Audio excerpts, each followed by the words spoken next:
how loud is this? I mean, if you're asking about a noise in the background, I do not hear it in my headphones, but I imagine I'll pick it up in the audio. Okay. At And 4 minutes, I type on the typewriter. I was keyboard just about to say, your keyboard sounds exactly like the Office typewriter that they use at Osaka Chemicals in this movie. Or Osata. Like, I don't... Oh, yeah, you I'm all just gotta flustered. use the Discord noise cancellation and then it'll go away. It doesn't work like that on Audacity. No, it just picks up everything. Mr. Osato. Okay. Well, oh yeah. I think we've wasted enough time. Do you want to, are you ready for me to do the thing? Yeah, I'm ready for it. Let's do it.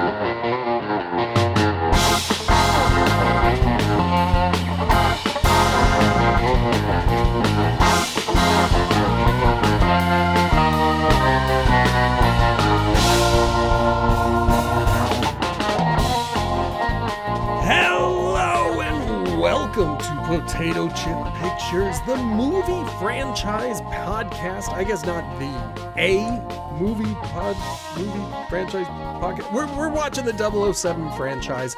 My name is B. Sammy Davis. I am Justin again. I'm so glad you have not changed from week to week because... Yeah, like for the 5th time in a row. I picked the same name. See, but it would be on theme for one of us to switch out for the next one. That's brilliant. Well, let's do it. Oh, that's perfect. I will be a different name next time. That would be cruel to the audience and to whichever Sean one of us Connery. was not allowed on. This is Sean Connery, podcaster. Yes, exactly. Next week Which is one of us? Oh, man. So, podcaster. we're all the way back in 1967 with the 12th book. We're in the 12th book. Now, at some point, and I don't know when, these books are going to become anthologies. And I think it's around number 13. So then they catalog them all together and... Well, they're just a bunch of short stories, and then they'll Oh. pull the title from some of them. I have no idea if they're related to those short stories. I don't think the books are important to these movies. Oh, yeah. Judging by how we have jumped all over the book timeline to make these movies, I genuinely think the producers just want the character, the settings, and the name for the title. That's really it. It's a lot of kind of like MCU type feel where the movie makes it exist in a certain order, where the books don't necessarily have to have anybody from book 5 and book 13. That's a really good point, because like Civil War, the comic series, famously had the unmasking of Peter Parker Spider-Man. And they didn't do that in Civil War in the MCU. They didn't unmask him for a while. That's valid. Well, I'm excited to give my review. It was a slightly more enjoyable movie. I do feel like we missed out a bit on maybe henchmen that made me remember them. Oh yeah, this guy he's fighting is a henchman. Yeah. But Odd Job, oh yeah, I know who that is. Exactly. We've really only had one, well, maybe two if we count Volpa.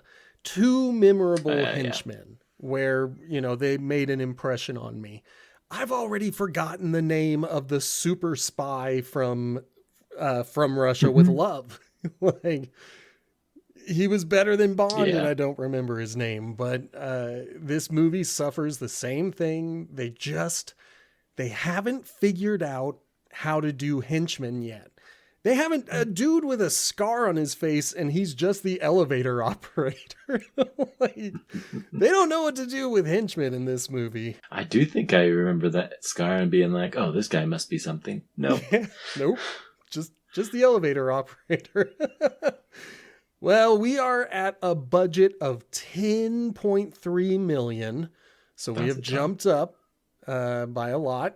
And we only get a return of 111 million. So Only. only, I Goodness. mean, it's 10 times what they spent, but still, compared to previous movies where they're spending less than 10 million and getting hundreds of millions of dollars back, this one is on the low end and probably stung a little, I imagine. Maybe. I don't know. I'd like to imagine that people who make a lot of money are villainous and always twirling their mustaches and upset if they don't make more money. I mean, maybe not actually verbally out loud, but possibly inside.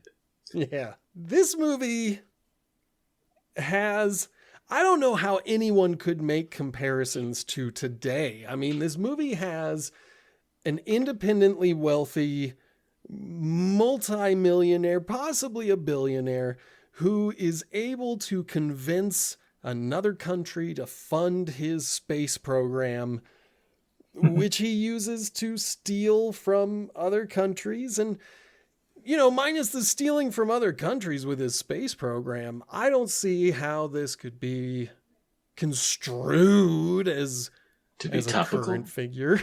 Yeah. I'll admit I did forget about our current era timeline, and I was curious as to what was happening at this time to swap from underwater adventures to in the sky. Let's take a helicopter shot of this because that will look cool. It felt like there's a lot more aerial shots than Hopefully it's because people didn't like the underwater shots, because I think we only have a couple in this movie. But space, I mean, space is getting pretty hot around this time. I think we're looking at space operas like Buck Rogers is making a comeback. You might have, well, I don't want to speak to other things. I don't know enough about 60s culture. I wasn't around then. Same. This is so long ago. It was. It might as well not exist. I'm surprised they had color back then. I did notice that it said Panavision and Technicolor. Like, is this just something you have down pat? Like, yes, of course it's Panavision Technicolor. Do you have to keep announcing that? Is that close to the invention of it? Who knows? I mean, you still have the logos at the end of movies now, but they don't have like big things to be like, guess what technology we're using? Yeah. I feel like the last one I recall is like THX, and then now nothing. Yeah, I think you're right. Big old sound in the theater. Whoa. Blow your ears out. I mean, it was super nice. It's a very nostalgic sound now, so I think they're missing out on that opportunity. Well, anyway, yeah, I was going to say, I think we're about ready to get into it. You said it perfectly. I think this movie is a little better than Thunderball, but I have to say, this is one of the most racist of all the Bond movies. Yeah, I would agree with that estimation. There are some things that are cool. I do enjoy that, you know, we get Japanese Secret Service tech that gets introduced. And I like Tiger and Aki, those two spies. I hate that this movie is like, guess what it's like in Japan? It's so crazy. and I absolutely hate that Bond goes into yellow face at some point in this movie. It is. Yeah. That's a little rough. I think it would be nice to know a little more history of why I feel like the book was adapted or something. I feel like, if I recall, they only used some of the bits, which is, I mean, normal. But how much did the new screenplay add all this in? How much was it already in the Fleming book? Yeah. It felt a little obsessed with a Japanese culture that may or may not have been what was actually occurring in Japan in 1967. I don't know. I don't know either. I'm very curious. All these pronouncements of this is how it is in Japan, and like this is a American movie, right? Or is it a British team? I don't know who filmed it, but it's UK. It is It is one of the UK's greatest gifts to cinema, and so there are some little aftertastes of imperialism and much of that old British. Look how different they are from us, and it's a very racist. Yeah. And a lot of it we can chalk up to it being a different time, but there's a lot of this movie that does not age well. But I will say, to the movie's credit, it has a more coherent plot with greater stakes. I like when Spectre has a plan to ignite the Cold War. We had this in From Russia with Love. We have it again here. Their main goal is to start a war between the US and Russia, and they get very close. So to the movie's credit, I enjoy at least the story and where we are getting the villain. And I don't want to get into it too much. Let's start the movie. Let's talk about what happened, because we're so excited to talk about it because the movie is also excited to get right into it. Where you said it's a gift from the UK for cinema, it makes a lot more sense that after this unknown spacecraft gobbles up in was it American first spacecraft? Yeah, U.S., Russia, then U.S. again. This convening of all the heads of state or whoever's in charge, the UK ambassador, assumedly, is the modest, smart politician in the room. He's not jumping to conclusions like the US or the USSR. It's like, I mean, that makes a lot of sense now. They're like at each other's throats and making all these accusations and defenses, and then you've got the UK like, gentlemen, let's relax, let's have cooler heads. So that's a nice sentiment. It's a little I don't know, feels a little self-congratulatory. We are the center here at the UK, both geographically and politically. But of course, you go from that to the opposite end of the spectrum of him saying that we've got our best man on it right now in Hong Kong, and you cut to Bond on someone, and it's like, well, we haven't jettisoned the roots of James Bond yet. I think it'll be a couple of movies before we get there. We've got, to the movie's credit, we have a willing, consenting partner. Yes. So, this isn't as gross. Because she's a villain, though. That's only the villain women that he can take advantage of immediately. It's the non-villain women that he has to convince. And, yeah. I mean, what is it? I want to say she reassures him and then hits a switch and he gets thrown into this Murphy bed and they come in shooting and he's dead. He's dead, Jim. And when they pull the bed away to show that he's dead, there are bullets on the wall behind him. I don't know how Bond didn't die. Like they never explained it.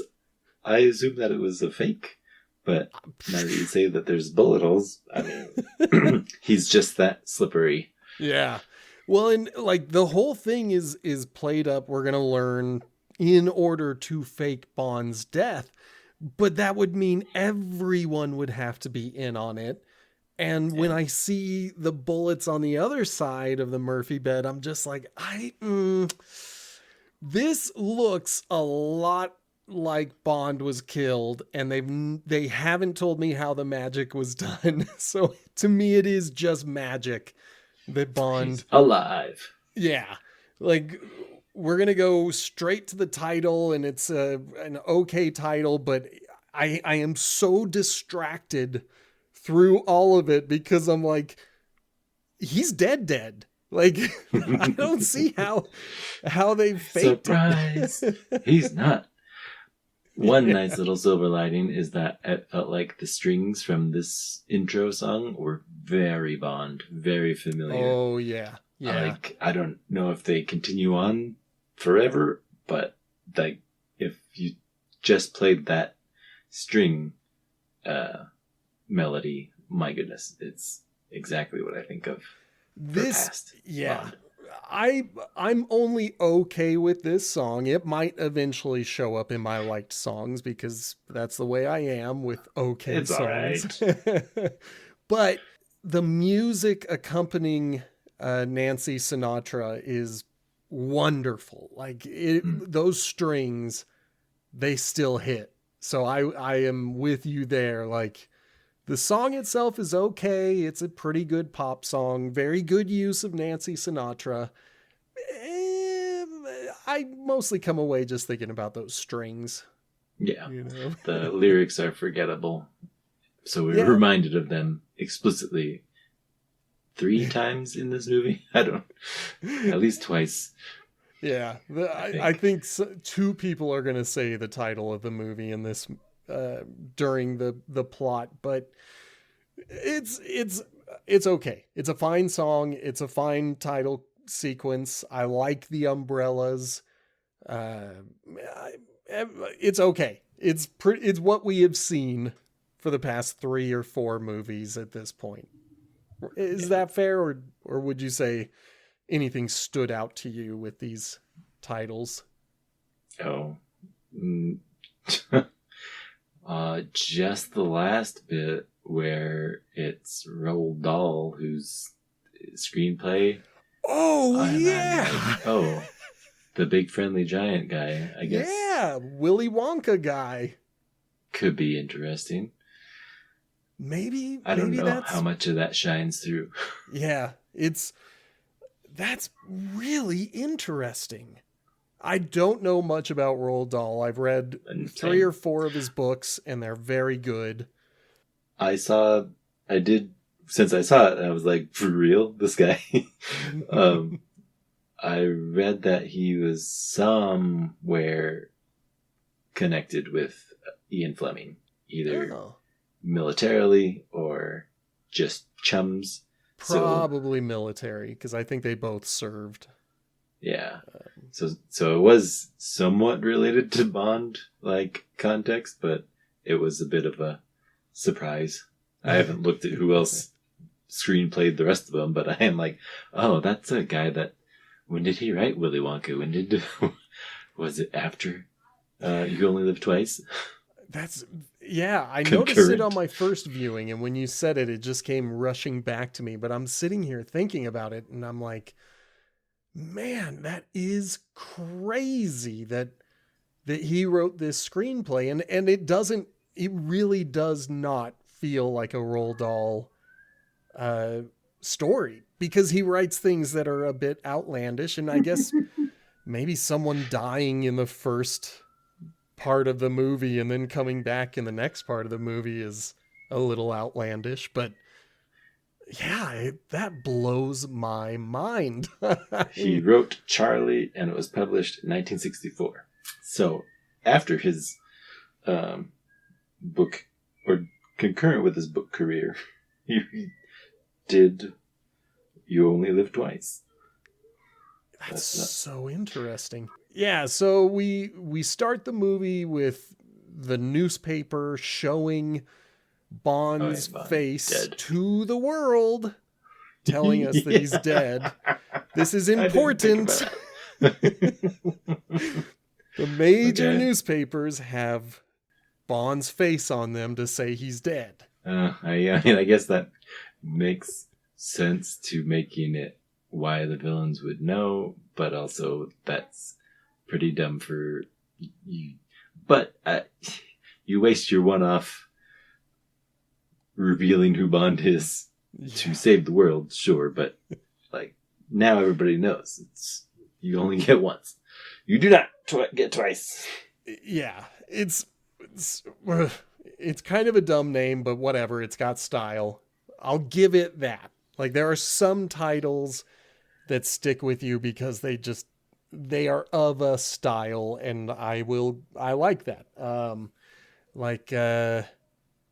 I think it was We Were Brothers or something like that. Like, I don't remember. There was some title, maybe Band of Brothers. I can't remember. There was half of a sentence that was turned into the title of something that really stuck with me at the time, and I kind of didn't watch it because I hated the title. It was just Suicide Squad. There you go. That must be it. What are we? Well, they didn't put You Only Live Twice in there. Yeah, so You Only Live Twice. And the British naval funeral is pretty cool. The permission to come aboard is pretty cool. But I gotta say, trying to sell it, but yeah. Yeah. I still don't know how the magic was done. It is literal magic that he is alive. Maybe it's something for all 00 agents. They all get to live twice. Yep. You have to die, and then you're good. Yep. But I do gotta say, M and Miss Moneypenny in their Navy uniforms, they're looking pretty sharp. I'm liking it. They both look pretty good. Yeah, I'll agree. I was trying to recall it. Don't quite recall it, as it did not strike me as vividly. But yeah, I was halfway wondering, are these people supposed to think he's not Bond? He's showing up to M's place. Do they know he's Bond because Bond's dead? Is he going to do a secret role? Nope. I think all of MI6 knows, including this secret submarine that they've got, which I'm also assuming is an MI6 submarine and not like a standard naval vessel. And genuinely, my only evidence for that is the fact that Tiger has his own train. So, do with it what you will. There's no proof. M has his own submarine. Exactly. Why can't M have a submarine? This movie moves pretty quick for a while, and it kind of starts here where M gives the mission briefing to say, this is what's happened. Bang. We're going to have a hot war. Yeah, spaceships are being captured.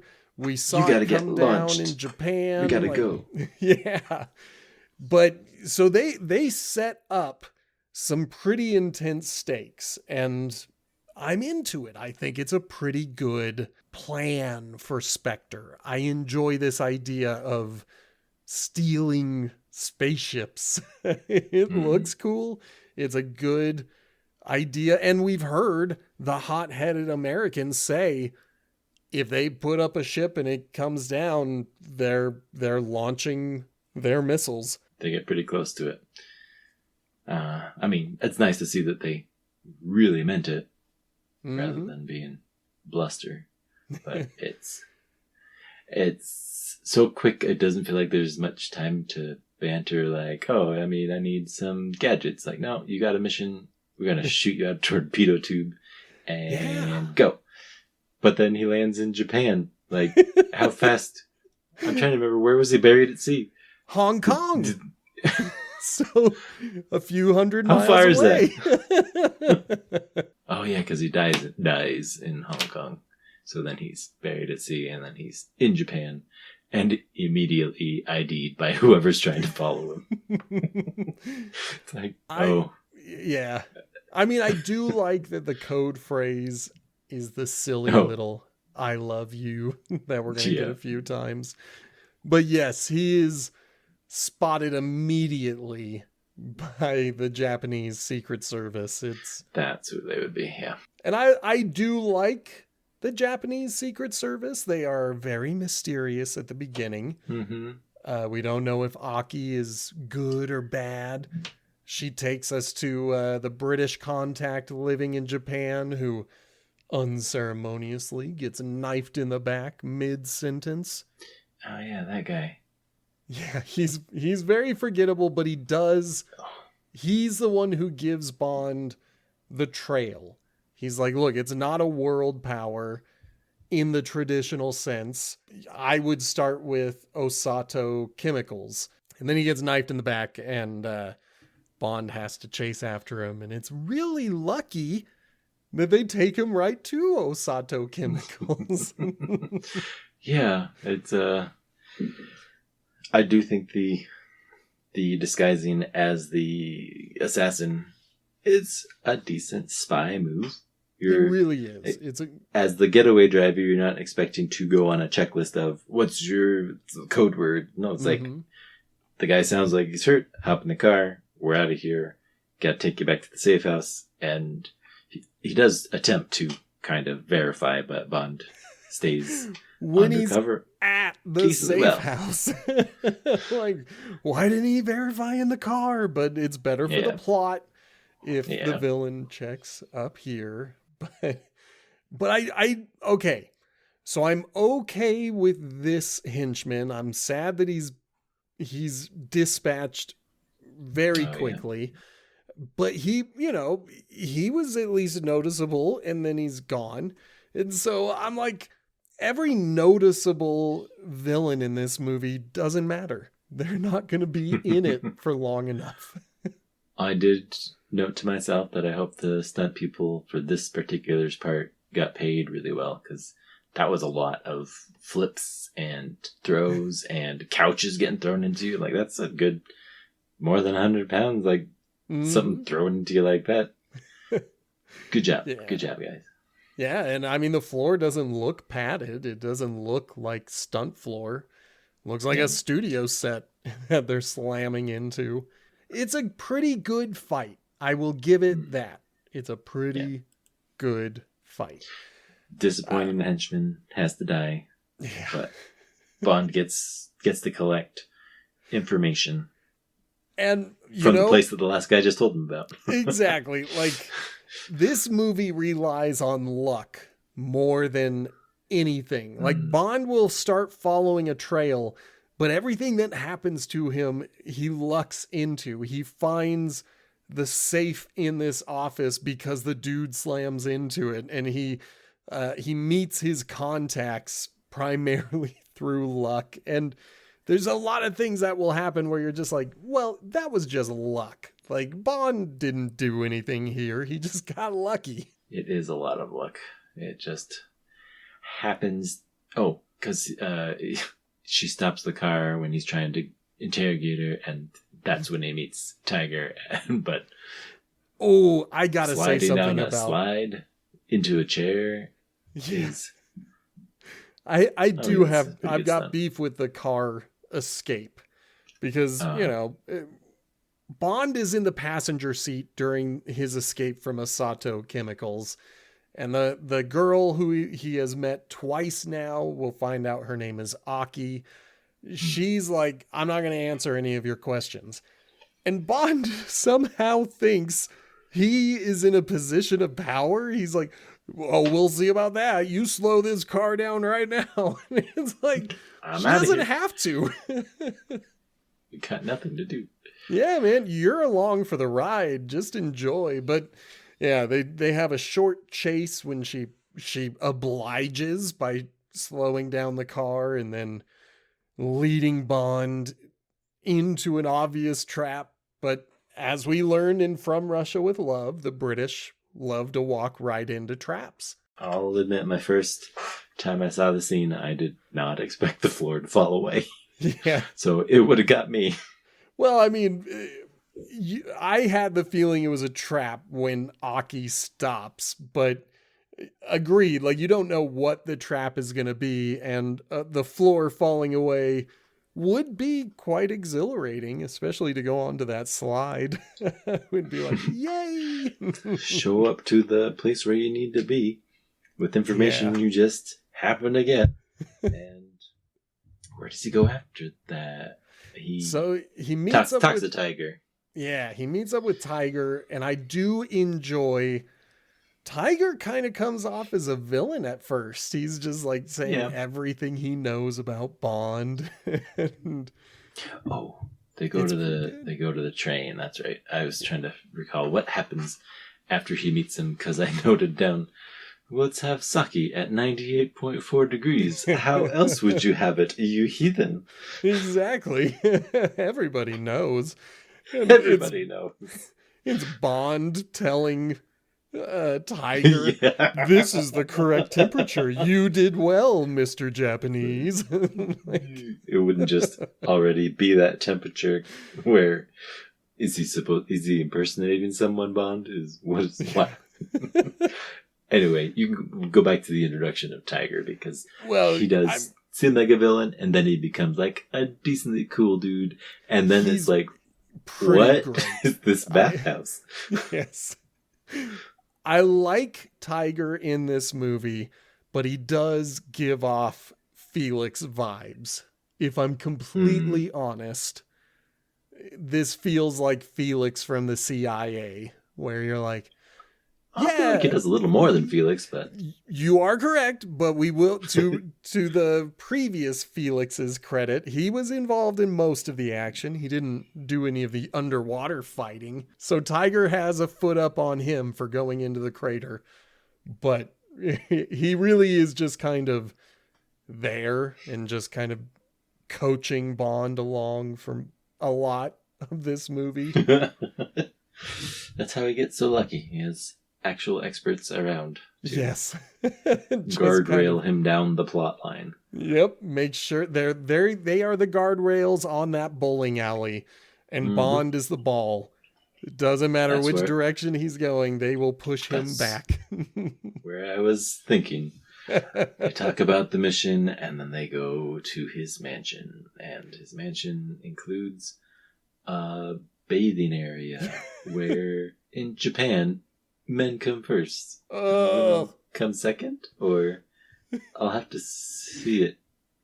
Yeah, it is gross. It is gross. And I don't know if this really was 1967 Japan, or if this is just some good old British imperialism trying to paint a picture that is not accurate. This is what Japan is like. Like, the sumo wrestling looked legitimately like sumo wrestlers, I assume, because you have to actually hire sumo wrestlers. Yeah, and I think they filmed at a legit thing. So they just set up where regular cameras would be set up.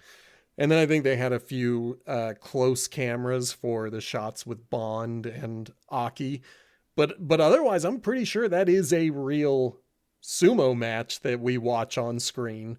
I don't know anything about sumo because I don't know anything about sports, but I do know they're big dudes slamming into each other at a high velocity. I don't want to do it. The idealization of something that a UK writer would want Japan to be like, but you know what? We could be really wrong. Maybe it was this.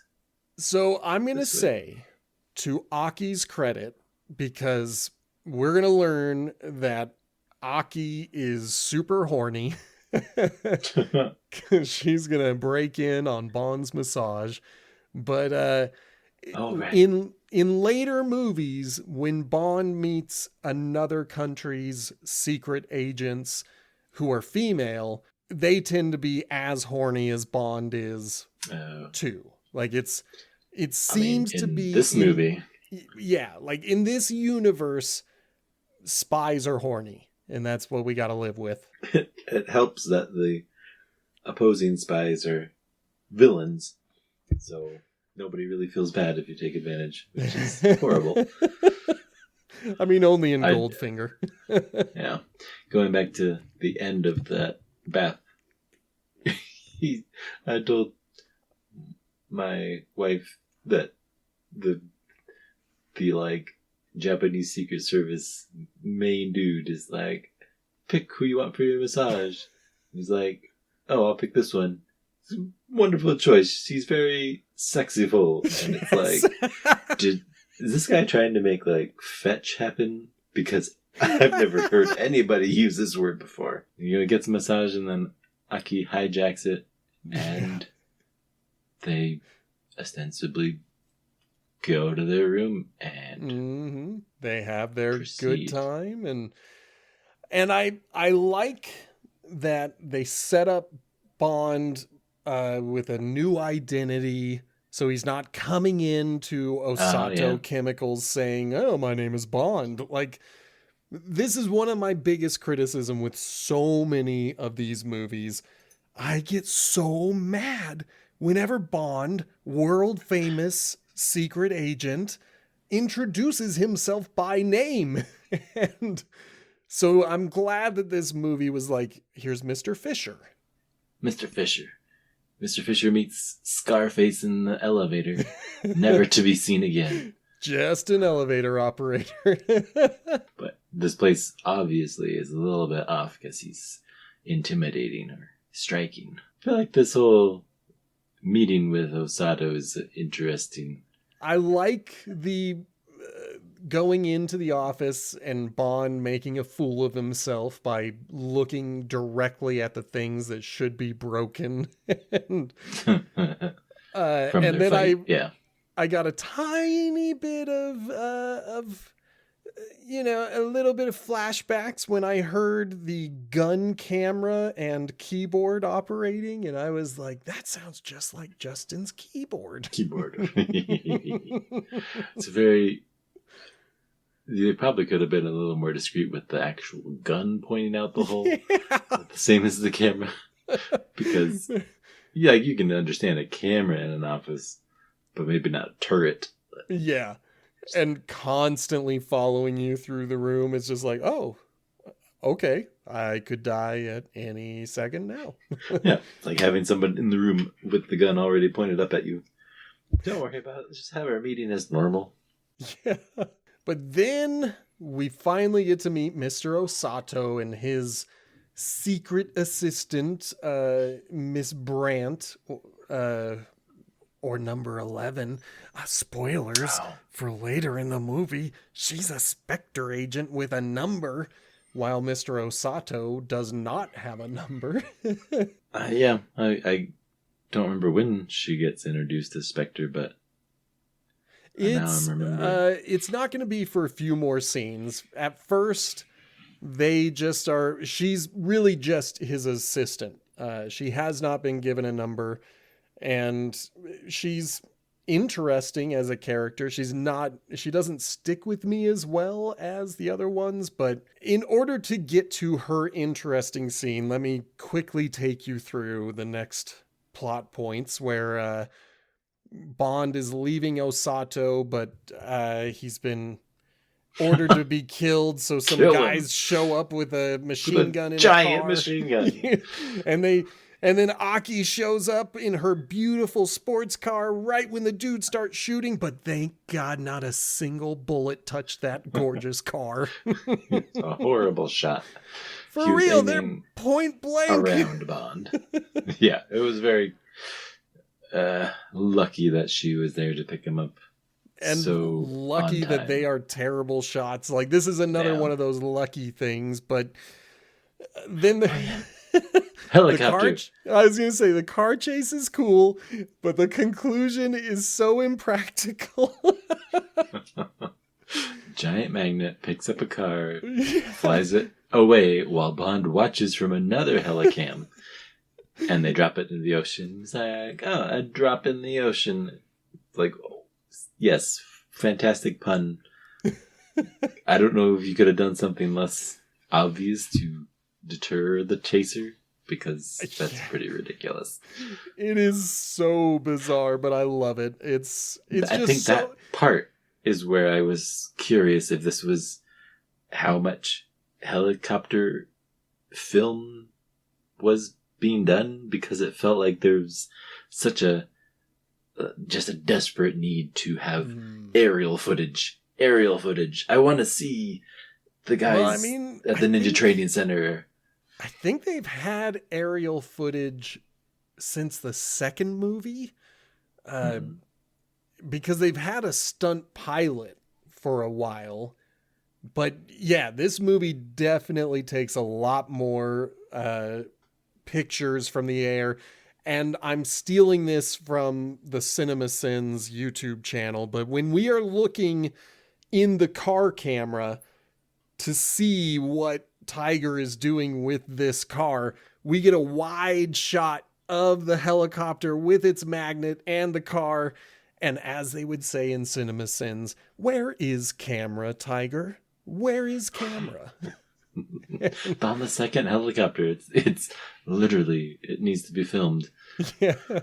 Well, and so if I were to re-edit that scene, anytime Bond is looking in that small TV, I would do the over the magnet shot, because you could show the car swinging around and then From the cut helicopter. to Yeah. the helicopter shots, because those can be wherever you want to put the camera. That's just part of the film. I only have beef with that tiny little TV screen in the car showing me footage from far outside the helicopter's perspective. I'm just like, come on, man. Bond wouldn't see that unless they sent 2 helicopters. Exactly, yeah. And there's no other helicopter in the shot when they're lowering the magnet. Yeah. I'm trying to place from here. During the meeting, did he say stuff about the ship that they're going to go to, or So does she I say think stuff? at this point, when they're in the car, they're like, you have to go to the ship in Kobe. Kobe? I think he pronounces it Kobe. But he has to go see the ship that's getting loaded, the Ningpo. And so this is when Bond will get captured. And this is when we're going to hear that 11. Brandt is named number 11. But one of the things about this dock infiltration that I noticed on my second viewing is that only one guard on the whole docks has a gun, and no one else picks it up when he gets shot. Like, everyone but Bond is using a melee weapon. Yeah, and it felt like their wacky weakness was stairs and guns. He's got And a gun. small He's gonna shoot drops. him. Yeah. Yeah, but it doesn't matter because Bond still gets captured. Like he makes this daring escape by leaping off of a rooftop onto a bunch of Pallet, boxes. something. Yeah. Yeah. And so we're like, sweet, Bond got away. But no, there are people waiting for him at the bottom, and Osato is amongst them, and he says, take him to number 11. The fight has another aerial shot where they pan out and show him on the roof. Yes. And it's like that. I felt it initially with the magnet car, and then it was also like, oh, what are we doing with another helicopter shot? This doesn't make. Why do we need this? And I think it slows that whole action sequence way down. And on top of that, we've got this wide angle so we can see everyone who is on the roof. But when we cut away from it, Bond is faced with an army of men running straight at him. I'm just like, where were those men? Like, they weren't in the last shot. Camera 2. So they were ready to be at the end of this chase to knock him out. And then they can have 20 people to cover Bond. It's an interesting chase scene, and I'll be frank, I do kind of like that he gets captured after getting away. I think that's a pretty good touch to this fairly underwhelming thing. Like, there are cool parts, and then the pacing just dies at that helicopter shot. I think I lose interest when I am so far away. Before he gets captured, he watches the one Aki run away to get help. Yeah. So he's the only one captured and gets slapped by the me lady from this movie, who's not going to follow in the footsteps of... Oh, I lost her name from the last one. Volpa. The good villainess. Volpa. Fiona Volpa. Yeah, this one. So we're starting a torture scene. So get ready, everybody, because it's going to be a horrible torture scene. In fact, number 11 is going to open her drawer with all of her surgical tools, and then she just starts making out with Bond. She has to be compelled by the script to make that happen and let him talk and say, oh, yeah, if you promise to get me out of this, then yeah, I'll help. I mean, he makes a great lie. He stays in character as Mr. Fisher, and he's like, I have stolen this chemical process. It's worth $300,000. I'll split it with you. You let me go free. We'll run away together. And like, to the script's credit, Bond is staying in character. So this is good spy work from Bond for a change. But yeah, like number 11 throws herself at Bond pretty much, and he destroys her dress with one of those torture implements. Yeah. The very next scene is a very cool assassination attempt. This movie, I think, has some of the best moments of danger for Bond. They actually try to kill him. They really do. And they almost get away with it if they had not used wood as their imprisonment method. Like if they had used a steel bar on this plane, number 11 is flying. She's using lipstick. And then she's got this awesome Spectre gadget where she puts the lipstick away and throws it on the ground, and it's a smoke bomb that will presumably explode because something made that plane explode. But like, this is a very cool assassination attempt on Bond. I love this little plane, but I'm sitting here thinking like, so what does number 11 know? She just let him go because he's Fisher and he wants money, but she's going to kill him? Like, was she satisfied with that information? I'm trying to think further ahead. If Osato knew he was Bond, I know that the number one is like, here's the gun that only Bond uses. Yes, the only human being in the world who uses a Walther PPK is Bond. Yeah. Well, and this is why I wanted to make a point that when we started the movie proper, the very first image we saw was Bond's obituary with his face plastered on it, because Osato and number 11, when they meet back up with number 1, they are going to say it's impossible. Bond is dead. We saw it in the papers that had his picture. Oh, but we didn't recognize him. Yeah. But since we've been running into him over and over again, we just thought it was another white guy that looked like Bond. And then he talks to Tiger because he says, get Little Nelly. Yes. I love Little Nelly. It's just a helicopter, but when it's assembled and it's just 4 or 5 briefcases that get turned into a helicopter, I am enamored with that. I just love it. But yes, we are now in the mystery because Aki and Tiger have been monitoring the Ningpo, and they see that it has unloaded whatever it was carrying on this island that they're watching. And so, Bond's going to get the Little Nelly. In his hands, it is amazingly effective. It is very effective. And for the first time in Q history, every gadget that is named is used. One for each attack military helicopter that he manages to take out. I mean, the machine guns don't get a kill, but he does use them. He uses them right before the rockets, and I assumed that he used them to, I don't know, move one of the helicopters away to get a spectacular kill with his tiny rockets. And then he used his missiles on the last one. But yes, he uses them all. We got a flamethrower, we got mines, missiles, rockets, and he's got a camera on his head. Like this helicopter is the best. It's so little, but I wonder how much it explains. Growing up, I remember seeing hobbyist magazines that would have build your own helicopter at home. And I don't know what to think now.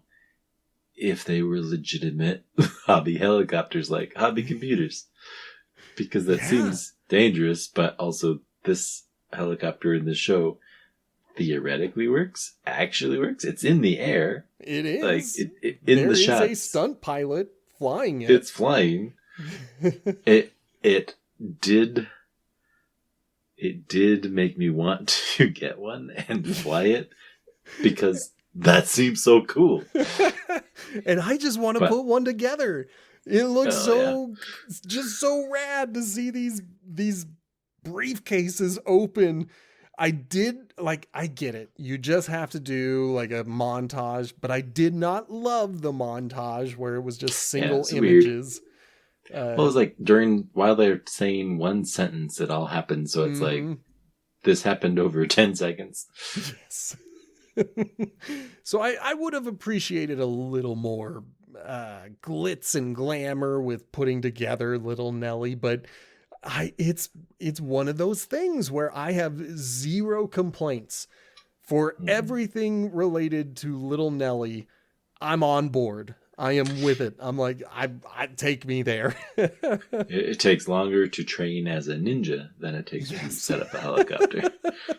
Well, I mean, Q does say that Bond has used it before because he's made a few adjustments since the last time. But yes, it is one of those things where like he gets in the air and does 2 flyovers where everybody has to duck.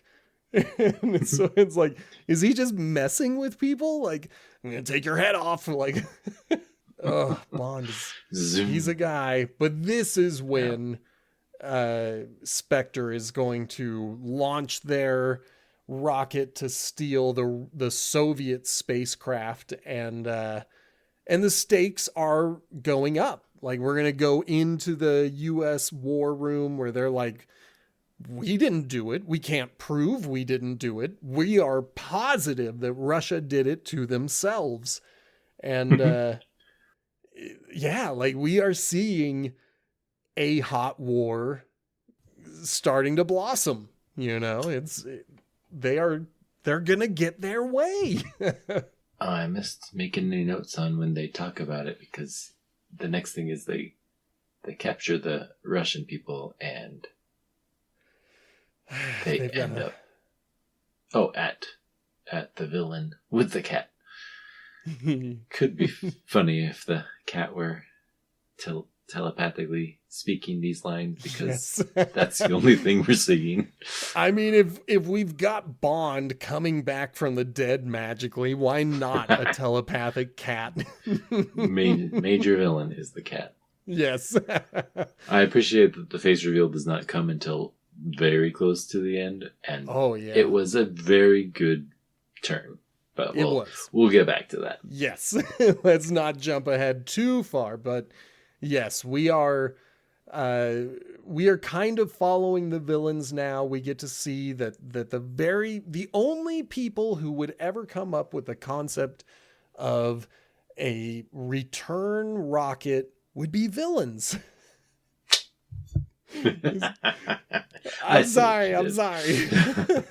I did note in my thing that this landing of this villain's spaceship was exactly looking like the space rocket from SpaceX. Like, this is all silver and torpedo, which I assume is a design standard, but man, does it look like it. It's a good design, and I do like most of these effects that we're going to see in the Blu-ray copy that I was watching. Some of the wires are a little bit visible. So there's a point where the rocket is coming down and there's smoke coming up. And I imagine if you would watch this in the cinema or even on VHS, the smoke would have covered that wire, but they really did a pretty good job with the Blu-ray remaster, and you can see everything, including the wire that's holding the model of the ship coming down. But it's still a cool effect. I don't know, for 1960s realistic cinema, this is a pretty good rocket that I could see existing in the world. I didn't see any wire, so it did feel nicer than some of the other effects that they do. Most like the volcano lake revealing the landing pad. Oh man, I'm laughing because when I saw the volcano effect, I laughed very hard in my little lonely home. I'm always embarrassed when I laugh alone, but that did give me a chuckle. But, you know, we're going to see once again that half of the danger of working in Spectre is that sometimes Spectre is just going to kill you. You failed this one thing. Sure, it's important, but the rest of you aren't doing very good at killing Bond. But number 11 has to pay. And not just shot dead, but made to suffer in a piranha tank. Like, yes. Okay. I do love the piranha tank. I think it's a very effective use of air jets underwater, because you don't need to show a fish. You just need someone to scream and then go under the bubbles, and it's very effective at making me believe someone has been munched on. Yeah. Yeah. It's unfortunate that, well, I mean, she wasn't as a favorite character as Volpa, but yeah, like I didn't quite expect her to actually die, but then this is Spectre. Her death is kind of a surprise, especially because she has a number. She is among the top echelon of Spectre, whereas Osato, he's just a chemicals guy. Like, he doesn't have a number. So he's the one who gets to give 11 orders. But regardless, I'm going to say she's better than Pussy Galore, but nowhere close to even Paula from the last movie. Because Paula, she didn't do much of anything, but she still left an impression. Whereas number 11, like, there's nothing about her that stands out to me. She tortures with making love. Essentially. Yeah. Well, I'm happy when they wrap up that scene, mostly because the next part is the unfortunate relic of racism.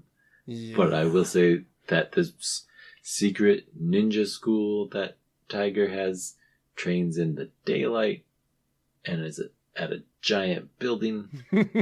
Maybe you could convince people that it's not a ninja training school, but it just has pretty poor security. Yes.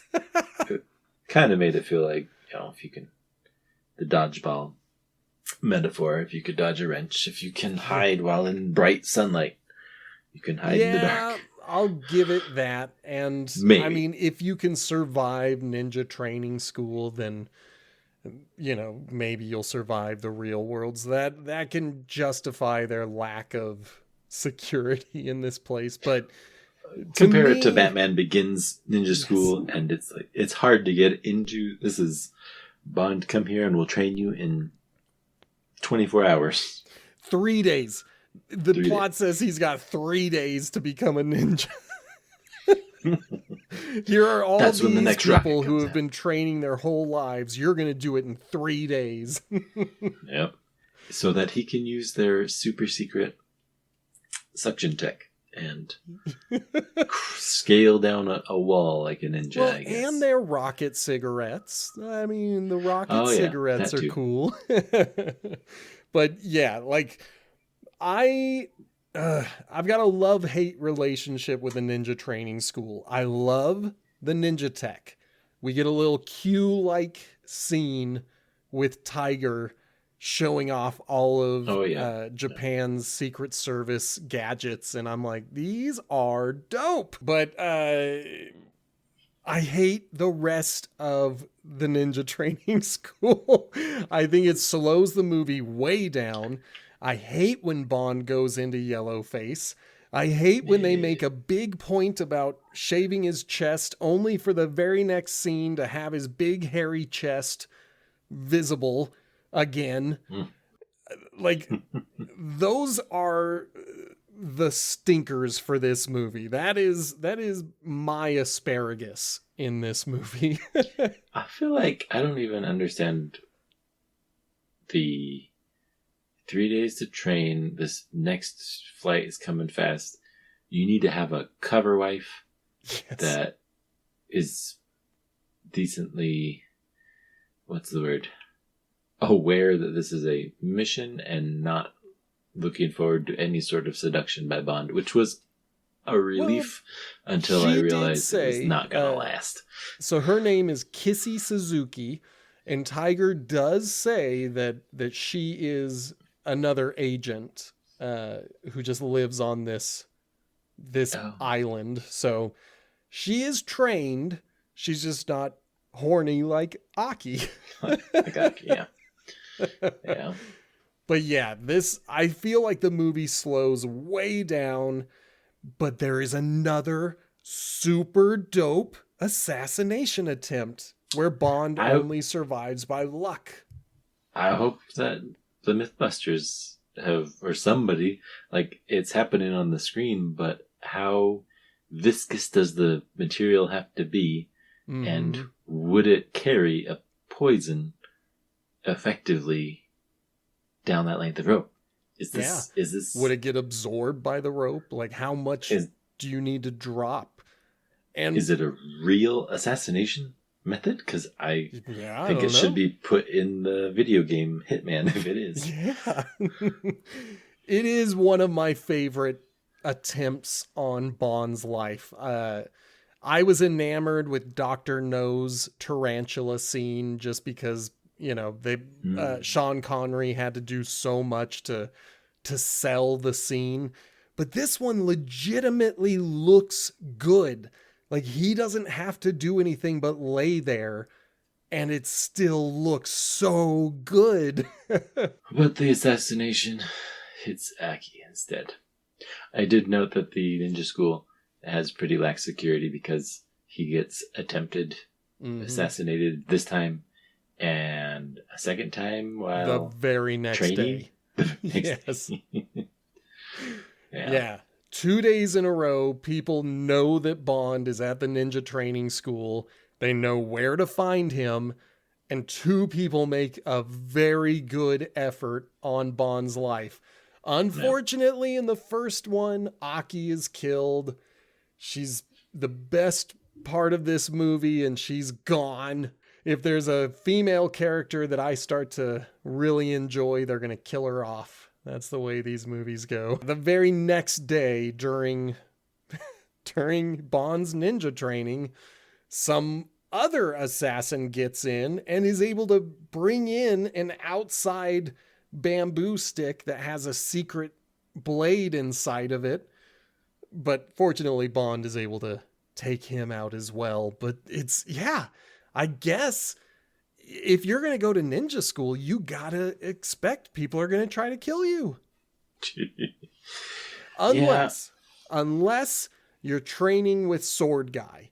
Sword Guy always pulls his punches, but you have to pretend that you died. Those are the rules with Sword Guy. Oh yeah, that little spin around.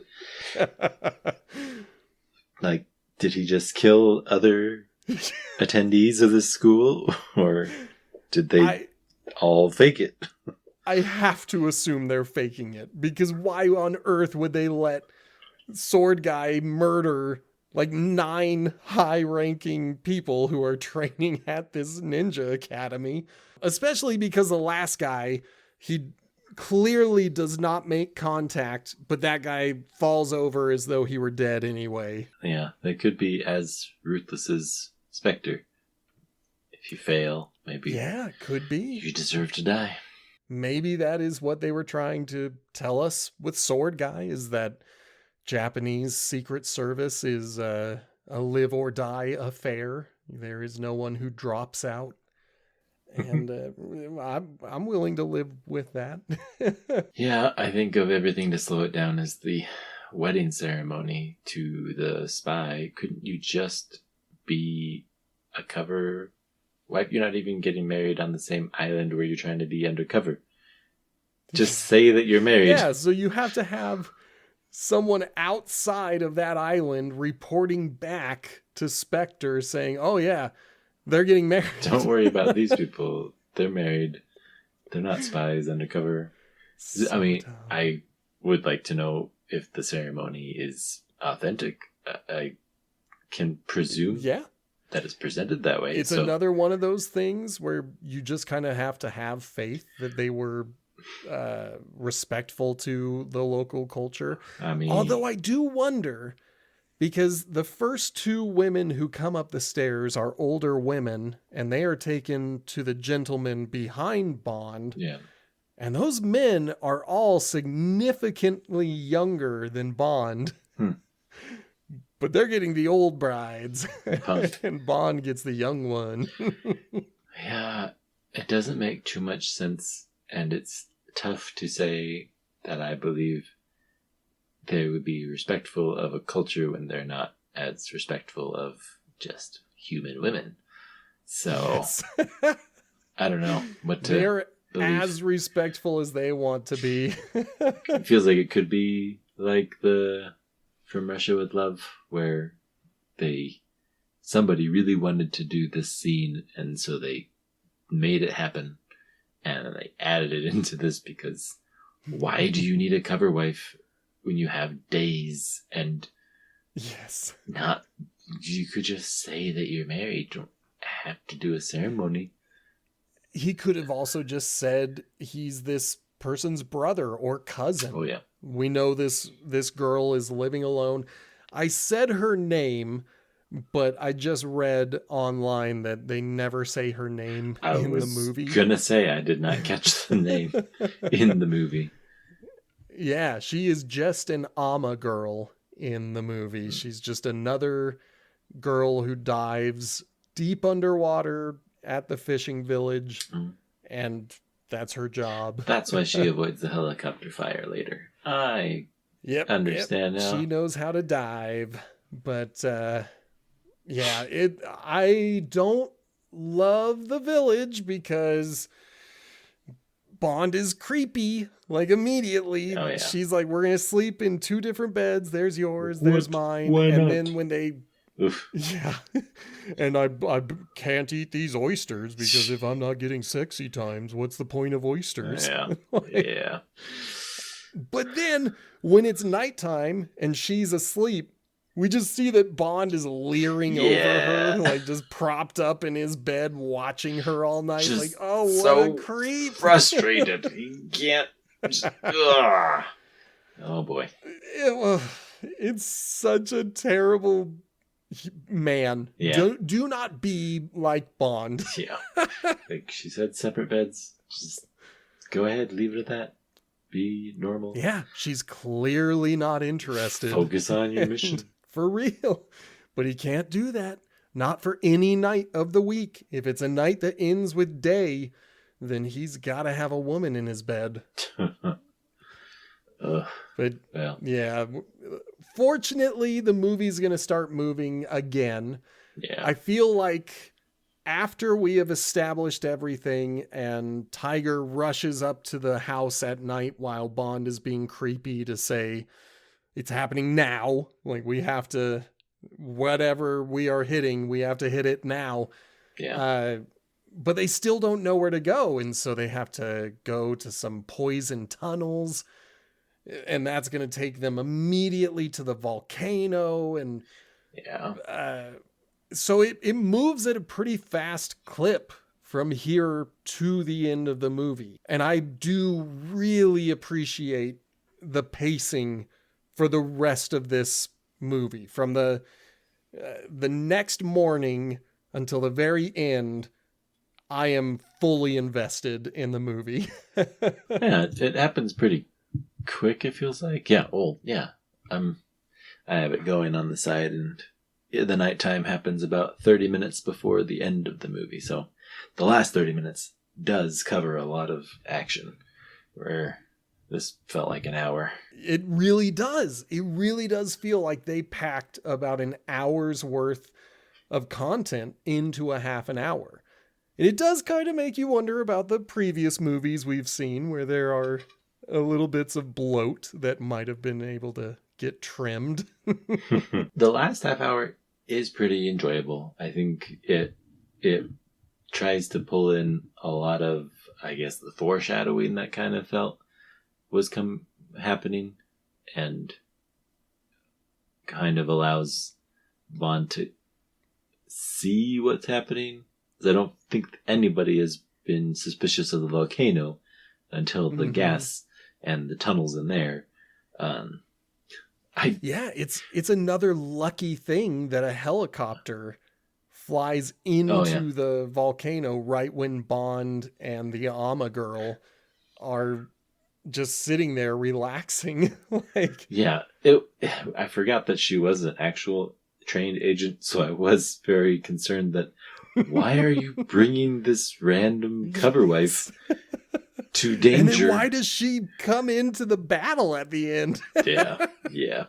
So yeah, you gotta hear that she is an agent. A little confusing there, but yeah, it was once they see the helicopter and he has her run away and be helpful to inform Tanaka that I realized, she's going to be the end credits. Yep. Romantic interest.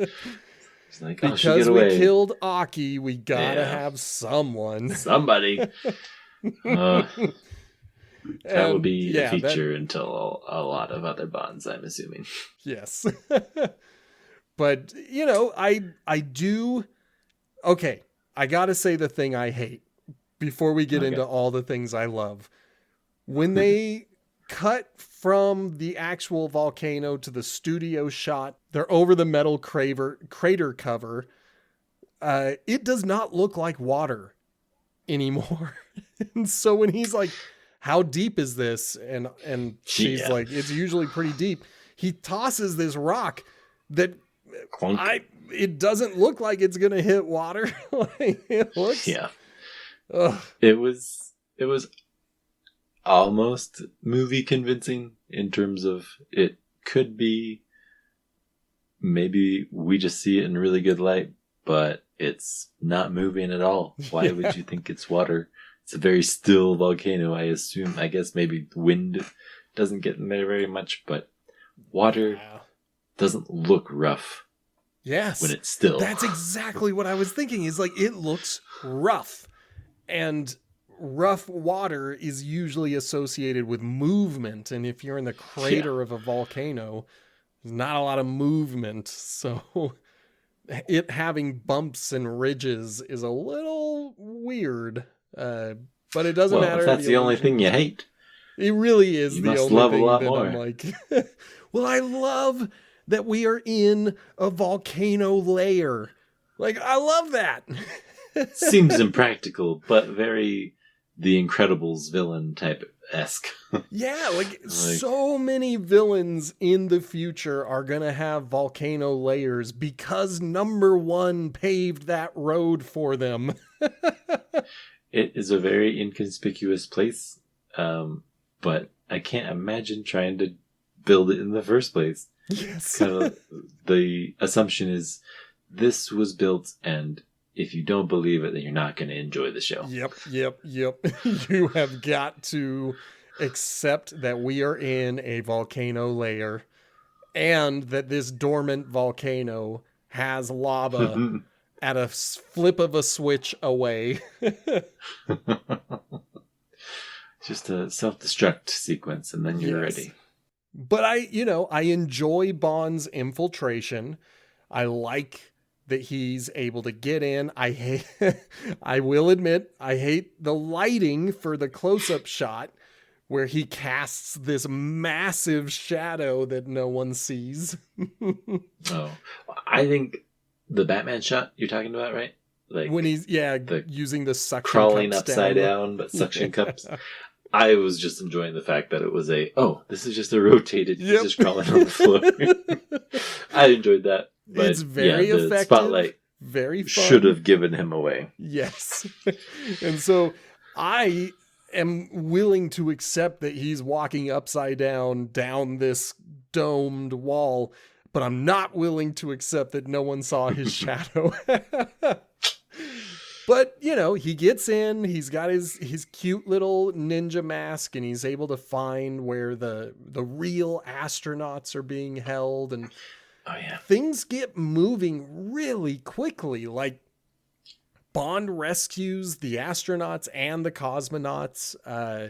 There are 3 of them in the prison cell, which is kind of surprising because 4 astronauts have been captured. Where did they go? Yeah. I thought that they were dressed up as astronauts, and then I thought they were all walking into the rocket. Nope. Where Bond gets held up, and it's like, but were they other astronauts? I guess they were the bad guy astronauts getting into that rocket. Yeah.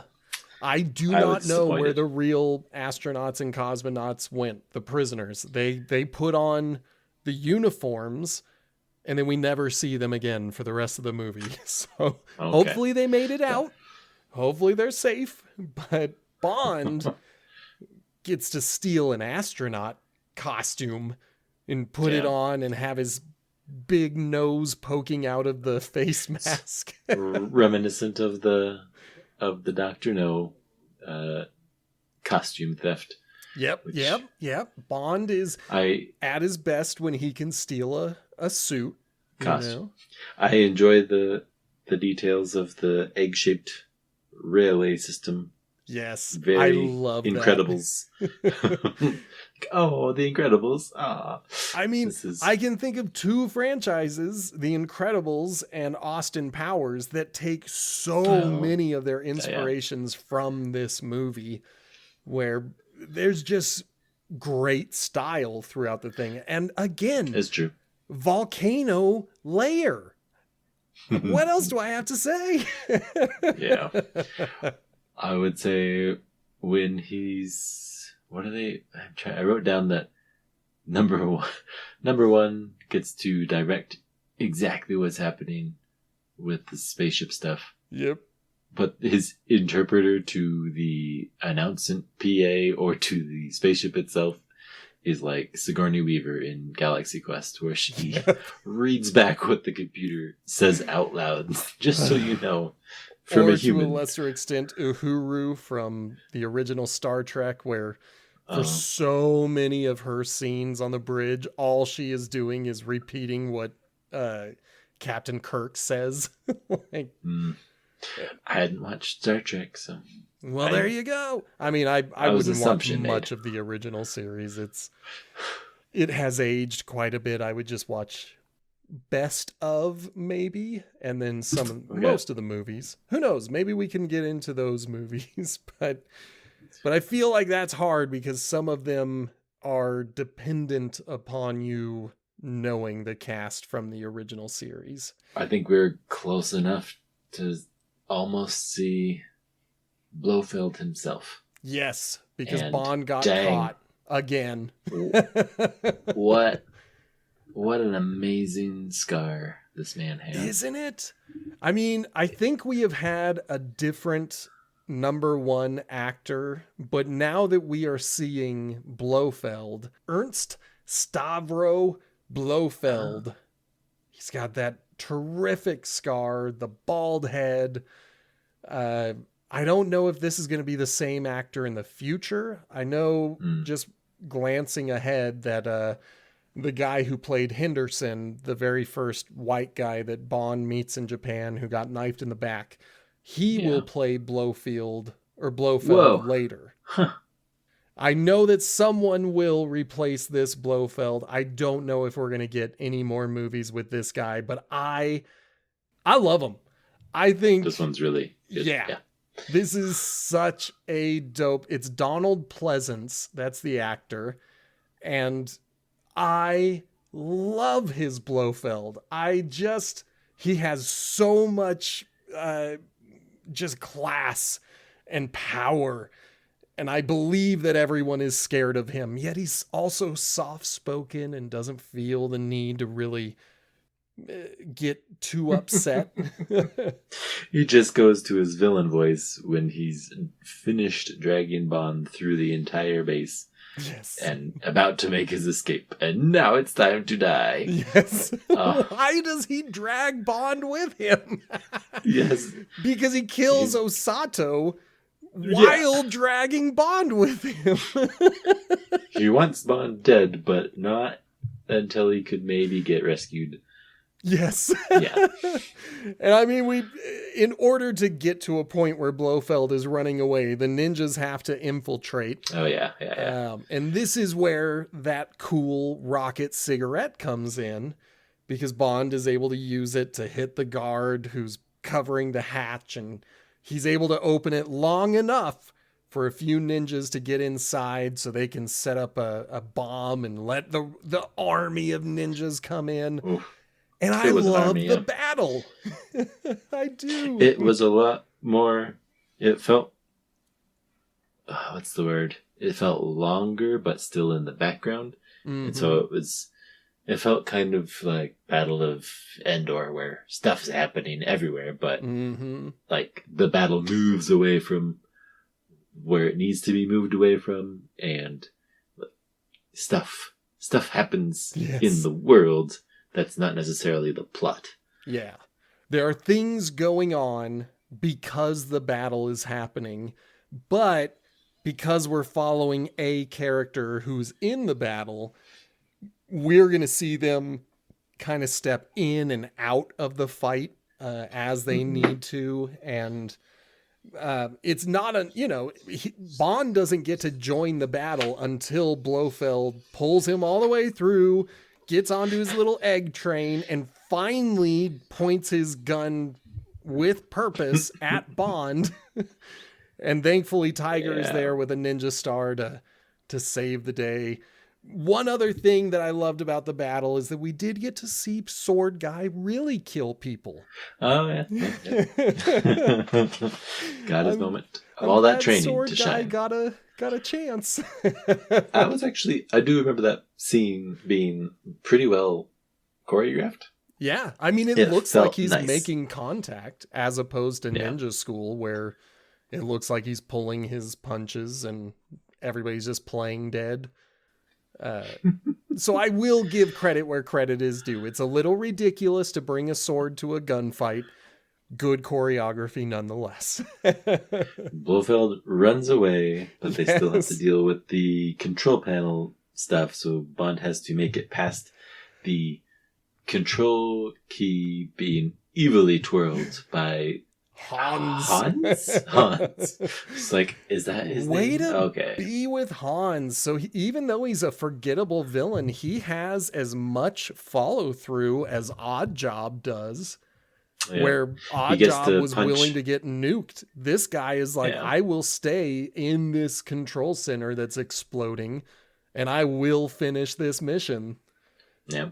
So good on Hans. Punch Bond in the face for free. Bond like walks up to him like, "Hey, come get Gosh, me." I love that shot. That is such a great punch. But he gets the key. Guy obviously goes into the piranha pit. Yep. For There's a fight, no way. It maybe wasn't my favorite. It wasn't. It was over quick. It was. Yeah. And on top of that, there's no way Bond knows there are piranhas in that water. So in my head, Bond should be running up the stairs thinking Hans is going to swim out of the water, climb back up, and keep fighting. Yeah. But Bond stands there and just watches as the piranhas attack. And I'm like, you didn't know there were piranhas there. There's no way you knew this was the end of Hans. Yeah. So, yeah. Yeah, he wouldn't know. Not like the shark with the other guy. Yeah. Where he could see what it was, but this time, you Oh. know. Yeah. He does know because he says, well, like, he's not supposed to know, but he says bon appetit. Exactly. He's got a one-liner ready. Yeah. Maybe there's something in there that eats him. Oh, it's thrashing around. Okay. Well, like, the only criticism I have is that he stuck around to watch when really he should have run away. But I will give the movie the one-liner. Like, that's classic Bond. He sees something and he's got a one-liner. I'm okay with one-liners that aren't just innuendos. Yes. This one's fine. Like, can we not with the my man in Hong Kong is on it. And it's like, yes. This is disappointing. 1967, you've disappointed me. But this is a pretty bombastic way to finish, you know, what was a pretty middling movie to begin with some horrible racism. But as we mentioned, it's not over until Blofeld flips a switch and activates the volcano, the dormant volcano. Blow up everything. And in a cascading fashion so our heroes can get away. into the convenient caves that they discovered that had poisonous gas. Yes. But they got to swim through the whole thing to get out, so the gas isn't going off in this case. Oh, man. Well, would the gas maybe ignite with all the fire happening? No. Like, I don't know. If it does, could they breathe air that is on fire? So I don't know how they got out of that. But I do know that they really commit to the bit because we see like 3 or 4 times an exterior shot of the volcano erupting. And it doesn't look good. Fam, it don't look good. It's not great. It looks like someone painted lava over a silhouette of a volcano. It's a random thing, but I don't recall seeing any further escape by Blofeld. Nope. And at some point, what's her name? Kissy. Since she's on the battlefield with everyone. Yep. She has more clothes at that point. But just by one the end, half robe. She's still in her bikini from earlier. And she loses it by the end of the movie. Yes. I'm like, okay, that was random. But I guess we have to have Bond have a girl by the end of the movie. Those are the rules. Even if it's a girl who didn't want to be with him. Yeah. Yeah. Well, he stops it. They get self-destructed. They escape by the cave. She's not even in the water before she loses it. I have it here. And she's in the cave where the self-destruct is happening. She's already back in her bikini. Yep. Just par for the course. It's hilarious that they bring her because presumably all of the women in this village are agents who married male agents to get to this village, but only the unnamed Ama girl gets to join the battle. And okay, I don't know why if not? she even has a gun with her. She's I think she only has a knife. She's like, she was wearing practically nothing. There is no reason for her to have come along in the condition she is in. Exactly. Yep. The only reason is the lifeboats that the planes send to him. And but I do like that Bond doesn't get the girl, as it were, because as he's getting to make out, that's when M's submarine comes up. Yeah. Yeah. I like that touch. I like that M is just like, get back to work. I think the reverse film running of it for the final pickup isn't bad. Not as bad as the volcano. Mm-hmm. It's understandable why you would do it that way. Yeah.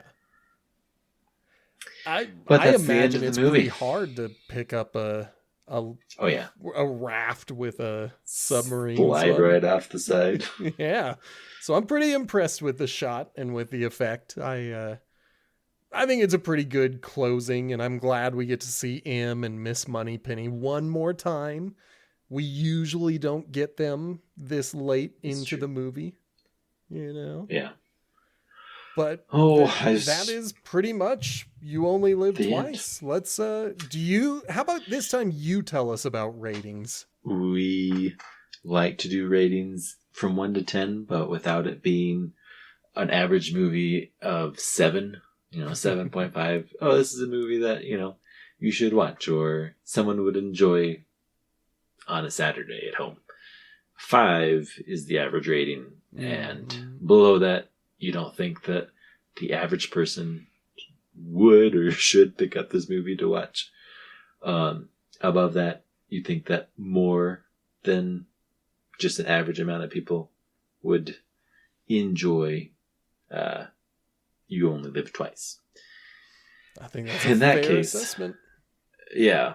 In that case, I'm looking over the last movies. Dr. No, From Russia with Love, Goldfinger, and Thunderball. It's not so bad. From Russia with Love, I think I rated the lowest.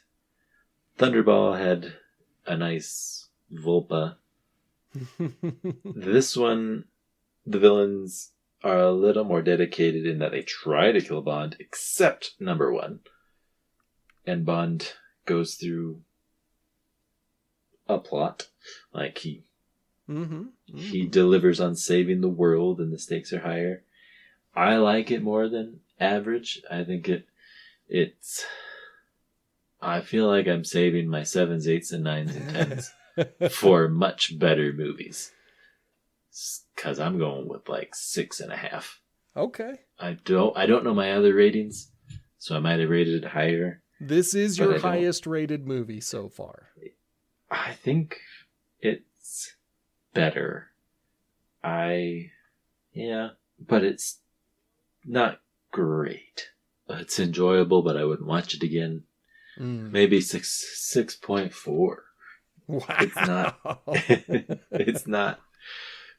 It's not sticking with me, but it will probably be, there's a lot of memorable bits that come up in a lot of other references.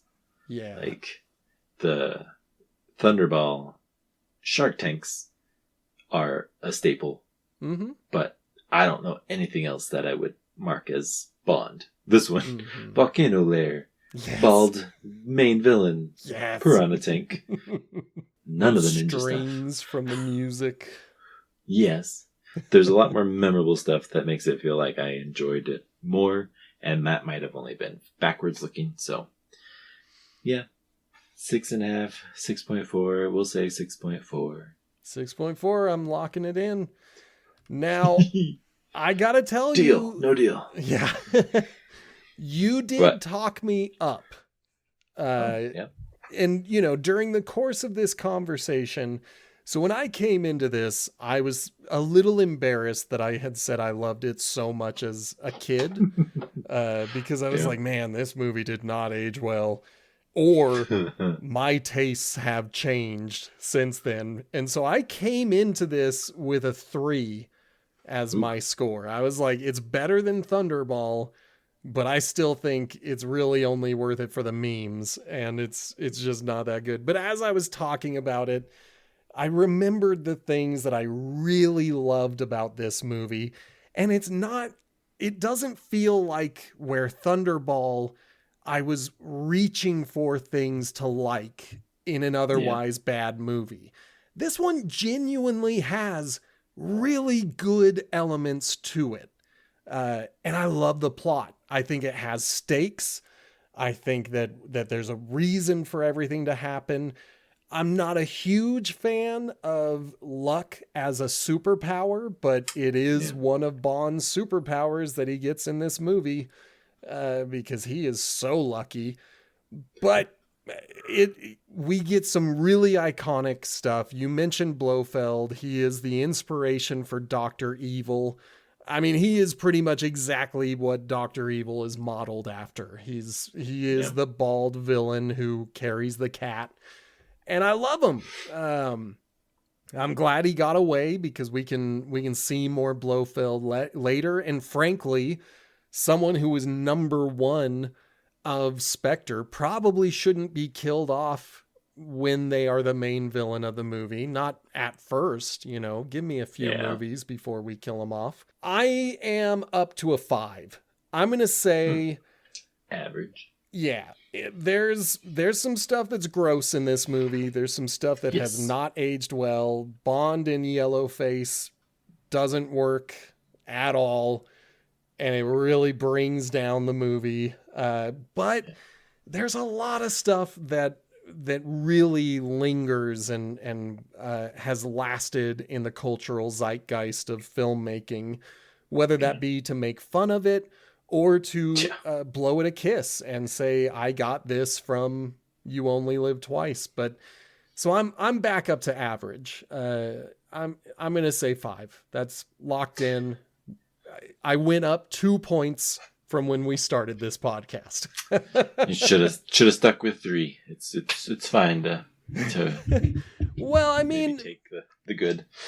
And that's the thing. Like, as I think about it, there's more stuff that I liked about this movie than stuff I disliked.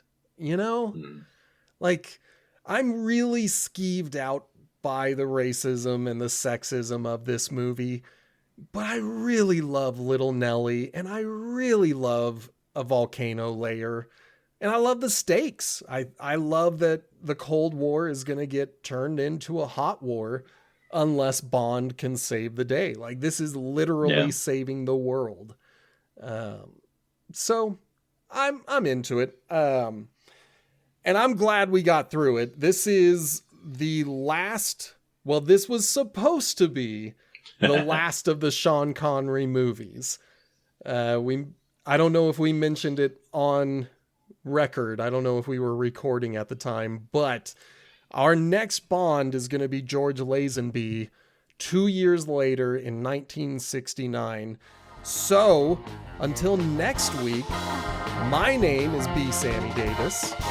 Justin, until next time. Bond and Potato Chip Pictures will return in On Her Majesty's Secret Service. Goodbye.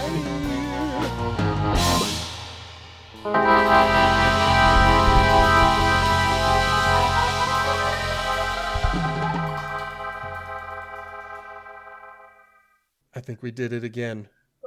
I should totally go back to Justin when Sean Connery comes back. 100%. And then I'll stick with it for the rest of the time because that's just silly enough.